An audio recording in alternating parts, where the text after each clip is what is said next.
Hello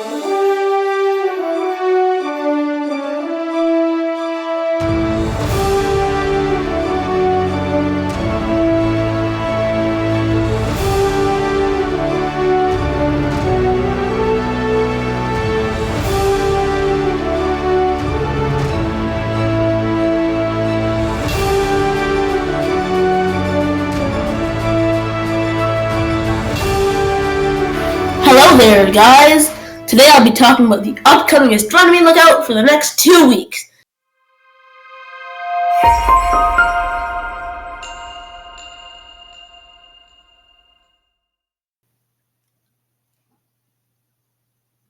Hello everyone! I hope that you've been getting into the holiday spirit, whether it be Christmas, Hanukkah, or anything else that you might celebrate this winter. But as backyard stargazers, we all know a simple fact that shorter days and freezing temperatures, at least in the northern hemisphere, call for longer nights, which is what we strive for. Ironically, though, it rained on December 6th where I live yesterday as of when I'm saying this. And so today I'll be reviewing the upcoming sky from my latitude, which is around 45.295 for you location nerds. Anyways, enough yakking about this stuff. Now let's get gazing. Let's start out with the sun's closest neighbor, Mercury. For the whole 2 weeks, this planet will be only visible in the evening, if not covered by the sun's blazing glare. On December 21, an event called Greatest Eastern Elongation will occur. That's when Mercury travels the farthest from the sun, eastwards. So whenever noon is. From my place, though, Mercury will only rise 11 degrees at sunset and will set at around 1.5 hours after the sun does. I've never seen it before, so this could be my big break. This will all happen in Sagittarius. Cool. Traveling outwards, let's talk about the blazing hot planet, Venus. I've actually seen this one many times in the past, but like Mercury, it will stay in Sagittarius until actual wintertime. I can't say much about it other than some spoilers for December 22 to January 5, except for the fact that it'll clash with the dim Milky Way for around the first week of this range. See it in the early evening times like Mercury. And now, the Earth. The northern hemisphere's winter and the southern hemisphere's summer will start soon, December 21. Yay! I'm sick of it being minus 10 degrees and having to say it's still fall. Let's take a pit stop at the moon. It'll kick things off, being full on the first day on this list. December 8th, and actually December 7th, but very late in the night on the day. Be the last quarter on the 14th, and oops, spoilers, I can't say anymore. It'll be all over the ecliptic line, starting in Taurus and ending in Scorpius, around halfway across. Look up, what's that?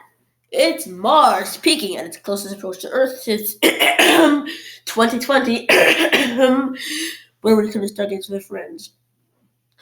But now, the same situation has almost replicated with Mars being in opposition.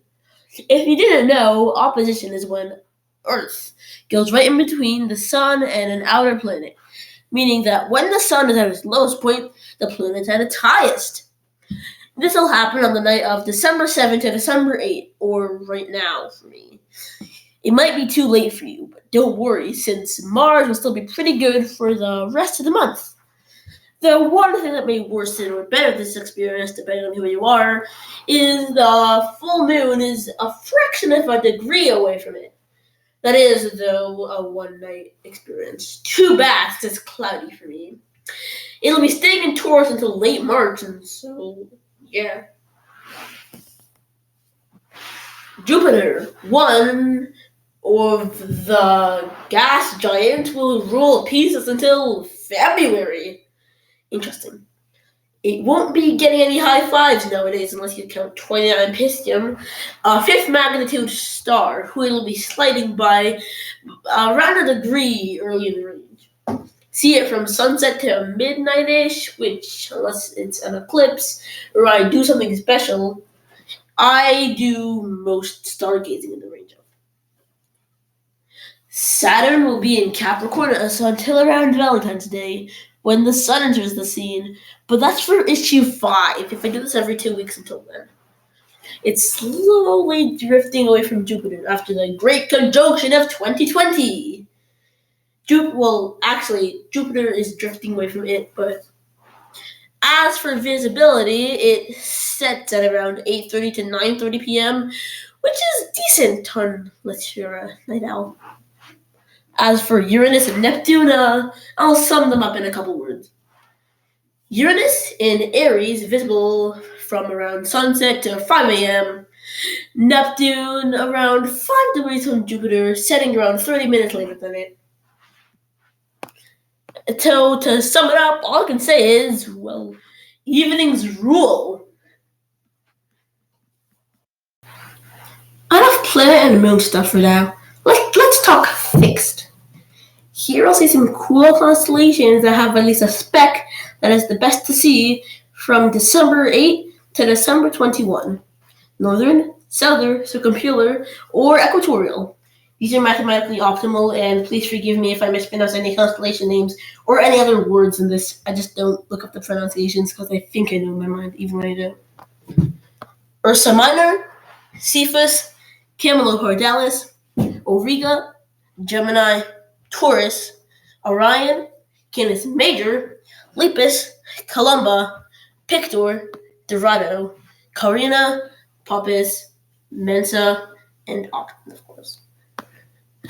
As for meteor showers, the Geminids peak on December 13th to December 14th. They're in Gemini, which is locally one of the best constellations to see at this time. Have a great time stargazing. Goodbye.